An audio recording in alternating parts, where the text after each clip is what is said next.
Assalamualaikum warahmatullahi wabarakatuh.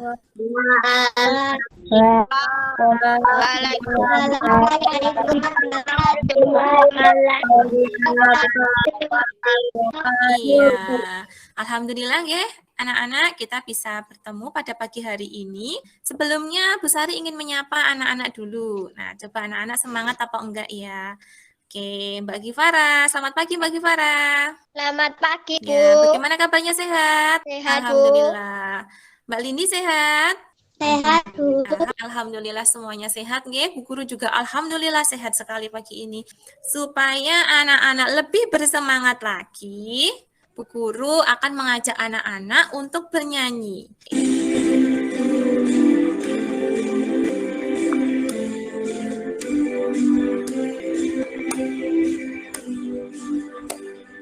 Sabang sampai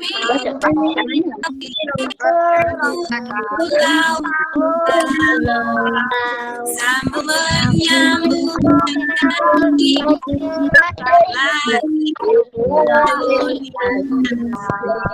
anak-anak, sebelum mulai pembelajarannya, kita berdoa dulu. Mas Nada dipimpin berdoanya? Siap, mulai. Bismillahirrahmanirrahim. Oke, anak-anak, pagi ini kita akan belajar bersama-sama tentang gagasan pokok dan gagasan pendukung, tentang sifat bunyi memantul dan menyerap, dan juga tentang makanan khas daerah. Siap belajar anak-anak? Siap, Bu. Siap, Bu. Oke, siap.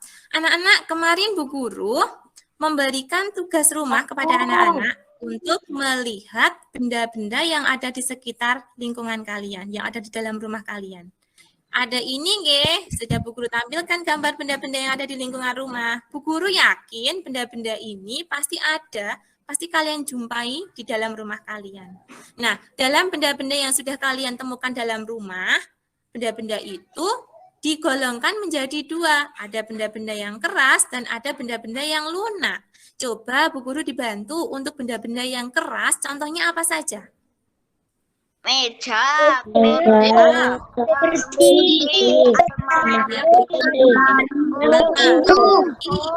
cermin, buku. Betul sekali, sip 100 buat anak-anak. Oh iya, betul. Coba kalau untuk benda lunak apa? Ayo Mas Kentu. Untuk benda-benda yang lunak? Ada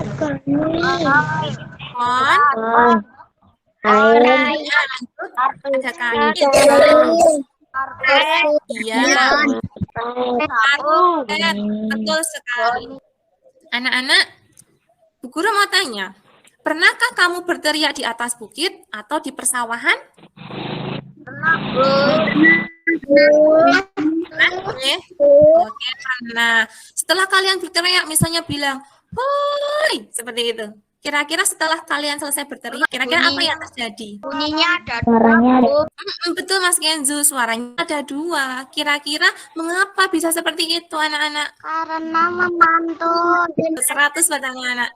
Benar, karena memantul seperti itu. Kok bisa seperti itu ya Bu ya? Iya, jadi ketika ada bunyi, kemudian dia mengenai permukaan yang keras, contohnya permukaan dinding bukit atau batu-batu, nanti suaranya bisa memantul.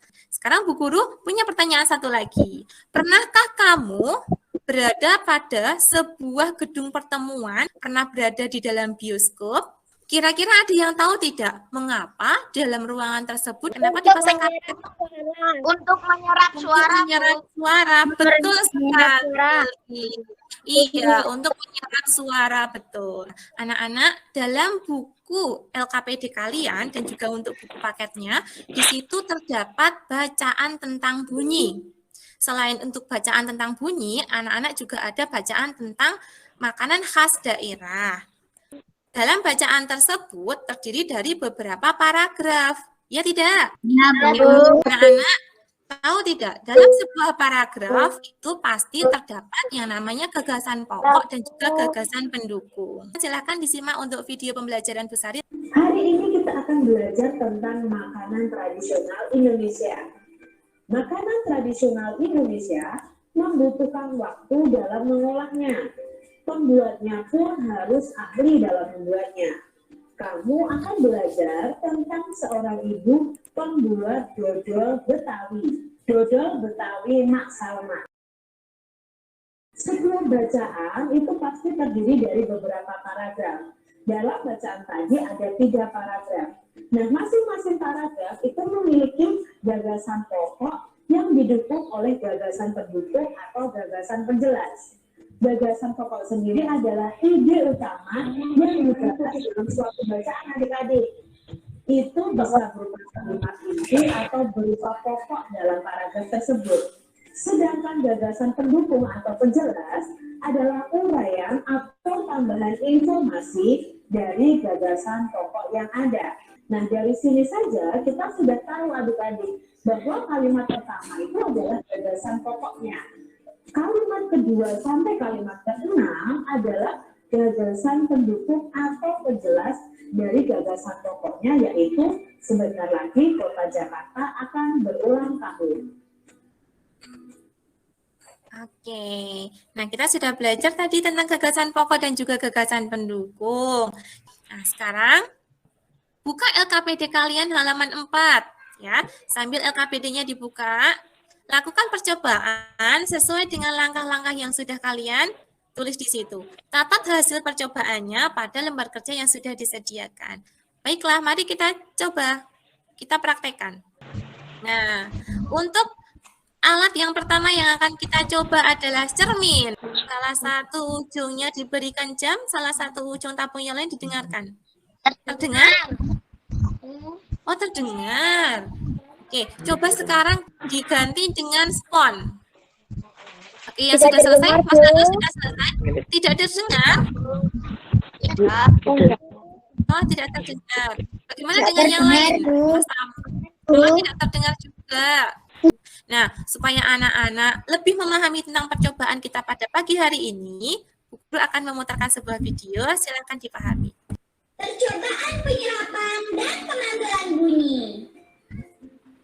Cermin termasuk benda yang memantulkan bunyi. Busa spons termasuk benda yang menyerap bunyi. Sekarang kita tahu benda yang dapat menyerap bunyi adalah benda yang permukaannya lunak atau lembut, berpori, dan memiliki tingkat kepadatan yang rendah. Sedangkan benda yang dapat memantulkan bunyi adalah benda yang permukaannya keras, rata, memiliki tingkat kepadatan yang tinggi dan tidak berongga. Bunyi sebagai sebuah gelombang memiliki sifat dapat dipantulkan dan dapat diserap. Bunyi akan dipantulkan dengan baik jika mengenai benda-benda yang keras, seperti permukaan dinding batu, semen, besi, kaca, dan seng. Bunyi akan diserap jika mengenai benda-benda yang lunak, seperti gabus, kapas, dan spon. Nah, itu memakai prinsip bahwa bunyi itu bisa dipantulkan dan bisa diserap. Bisa dipantulkan jika mengenai benda yang keras dan bisa diserap jika mengenai benda yang lunak. Itu kesimpulan dari percobaan tadi. Anak-anak tahu tidak bahwa bunyi itu ternyata sangat bermanfaat sekali bagi pedagang makanan tradisional. Misalnya saja penjual sate. Nah, penjual sate itu menjual satenya dengan menggunakan kentongan untuk memudahkan pedagang menjajakan sate. Penjual bakso memukul mangkoknya untuk menjajakan baksonya. Makanan khas yang lain yang ada di daerah kalian itu sangat banyak sekali, sangat beragam sekali. Coba anak-anak perhatikan untuk video pembelajaran. Tetap semangat semuanya. Apakah kamu juga menyukai makanan khas dari daerah lain? Ya, mungkin kalian ada yang suka makanan khas dari daerah orang lain. Tidak apa-apa adik-adik. Bagaimana pendapatmu dengan beragamnya makanan khas negeri kita? Tahukah kamu bahwa banyak sekali makanan khas daerah di negeri kita ini? Berikut adalah beberapa contohnya. Ayo kita kenali beberapa contoh makanan khas daerah dari bangsa atau negara kita. Yang pertama adalah sego jambak. Adalah makanan dari Cirebon, Jawa Barat. nasi pecel khas Madiun, Jawa Timur. Makanan khas berikutnya adalah nasi krawu. Nasi krawu ini adalah makanan khas kota Gresik. Makanan khas Indonesia selanjutnya adalah yang berasal dari Yogyakarta. Namanya adalah nasi gudeg atau dalam bahasa Jawa itu disebut sego gudeg. Di sini tadi ada banyak sekali makanan daerahnya. Nah, kemudian, tugas untuk anak-anak. Coba, buatlah 10 daftar makanan khas daerah beserta dengan daerah asalnya yang kalian ketahui. Lalu, presentasikanlah hasil karyamu dengan penuh percaya diri. Sudah, Bu. Sudah. Coba Mbak Zahra, bacakan 10 daftar makanan khas yang sudah Mbak Zahra tulis. Pempek, Bu, dari Gimana? Sumatera Selatan. Ya, atau Palembang. Lanjut. Rendang, Sumatera Barat. Betul. Selanjutnya. Bangka, Belitung, Otak-otak, Kepulauan Riau. Ayam betutu berasal dari Bali. Kerak Oke, telur benar. dari Jakarta. Papeda Ya. berasal dari Papua. Sekarang Bu Guru ingin anak-anak bercerita. Kalian tentu pernah. Tadi Bu Guru sudah tanya apa yang sudah pernah. Mengapa kalian menyukainya? Alasannya kenapa kalian suka makanan itu? Nah, coba ceritakan pengalaman kalian ini dengan penuh percaya diri. Gudeg, empek-empek, papeda, rendang, Bu. Oh, itu makanan kesukaannya Mas Nando. Banyak sekali ya. Oke, sekarang dari mana asal makanan tersebut? Gudeg Yogyakarta, pempek Ya. Palembang, papeda Papua, Padang, Bu. Iya, betul sekali. Sekarang alasannya kenapa Mas Nando suka itu? Karena rasanya enak, Bu. Kemudian sekarang Bu Guru cek ya sejauh mana anak-anak sudah materi kita hari ini. Nah, Bu Guru ada beberapa soal evaluasi, 10 soal evaluasi di sini. Bu Guru minta nanti kita bersama-sama menjawab, membacakan satu soal. Oke, diurutkan dari Mas Kenzo dulu. Silakan nomor 1 Mas Kenzo dibaca dan dijawab. Jangan takut salah, kalau salah kita akan perbaiki bersama. Silakan Mas Kenzo. Nomor 1, ide utama yang dibahas dalam satu bacaan dapat berupa kalimat inti atau berupa pokok. Paragraf disebut.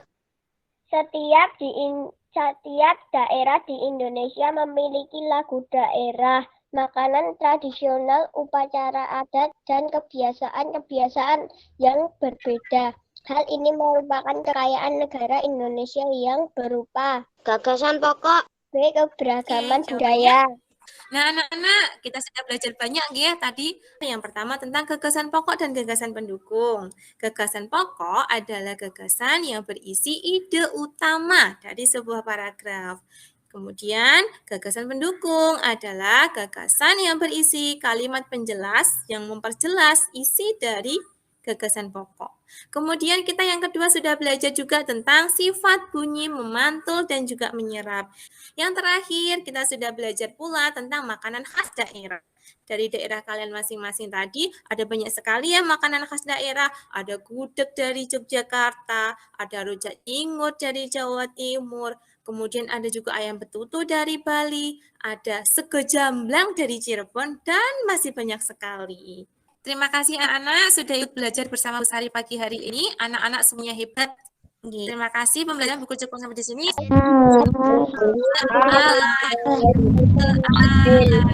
Assalamualaikum warahmatullahi wabarakatuh. Waalaikumsalam. Waalaikumsalam warahmatullahi wabarakatuh.